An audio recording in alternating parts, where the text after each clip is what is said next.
Project defense has always been a struggle, especially among nursing students. In this video, I'm going to share with you 5 powerful tips that will help you with your project defense. If you're joining me for the first time, my name is Evangel. I'm a registered nurse and also a registered midwife.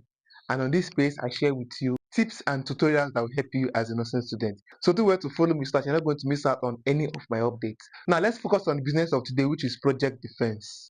And here are the 5 tips I promise to give you. The first tip here is that you should dress well. Yes, you heard me right, dress well. Nurses prioritize students that dress well. There is also a mark attached to your dressing. So when you dress well, you earn that mark and also earn your examiner's favor. Remember, you'll be addressed the way you dress is a popular saying. On that of your defense, try to show up in your best attire. Make sure your uniform or whatever you're going to wear that day is properly ironed. For the ladies, make sure your hair is neatly packed. Nurses don't want hair that will be touching your shoulder. If you can get a very nice wig, I did not say you should go and start wearing sponge. Get a very nice wig for yourself. Maybe a very short one that could probably be hanging on your neck.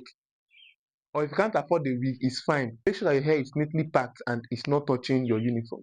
That's number 1 tip. And for the guys, make sure your hair is also neat and your beards, cut them short. If you can go without your beards, that is fine.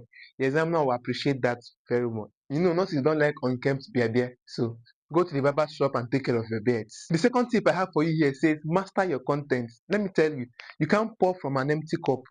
You have to master your content, know the content of your project, what you have in your chapter 1, your chapter 2, up to the last chapter. You should know your topic offhand and also your research objectives and your research question. You should know all these things and some salient points in your project. Mastering your content to help the examiner know that you did this work by yourself, because having another person do your work for you is an academic offense and you could be penalized for that. So remember the second tip that says master your content. The third tip on our list here says you should show up confident. Yeah, show up confidence. When you're confident, to give the examiner this impression that you know what you are doing, even when you don't really know what you are doing. It shows that this person, he knows what he's doing. And being so shy and timid gives the examiner room to ask you unnecessary questions. They'll start asking you questions that may not even be related to the subject, and then because you're not confident, you're going to fumble. And when you fumble, they start laughing at you, or the more when you fumble, they start laughing at you, or they'll do 1 or 2 things to throw you off balance, or even ask you more unnecessary questions, which is going to waste your time. If you don't answer well, remember they have a checklist they're using to grade you. So try to show up confident that you won't make the examiner deviate from the normal question he's supposed to ask you and go to ask you questions that you may not even be able to comprehend. Number 4, highlight your salient points. All those points that are salient in your work, highlight them. This is going to help you to stay on track. It also helps you to avoid rambling, because project defense comes with so much pressure. If you go in there with all that pressure without highlighting your salient points, you go there and you start rambling. And by the end of the day, some examiners will be very rude. They'll tell you, madam, I don't know what you're talking about. Or you could even lead them to asking you unnecessary questions.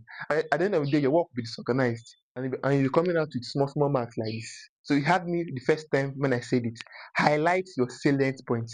It's going to serve as a roadmap for you as you go through the defense. The last nugget I'm going to give to you is that you should tackle questions wisely. Yeah, these examiners are very funny. They have a way of choosing questions in a way that you may not understand. And when you don't understand the question, you may start answering wrongly. So each time they ask you a question, take like 3 seconds to pause and then think about the answer before you give it out. Because if you dish out an answer that is not correct, your score is going down. So tackle the questions wisely. And as you're tackling your questions wisely, don't forget number 3 that says you should be confident. Enter there with your shoulder high.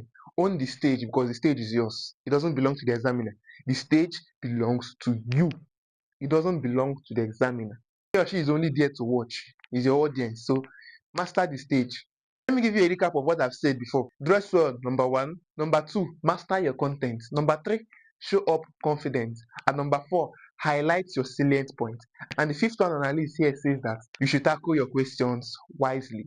Let me know in the comment section if you want me to give you a breakdown of a procedure on how to defend your project. Last but not the least, don't forget to like this video and share with your friends. It's going to go to a greater audience. See you on the next one.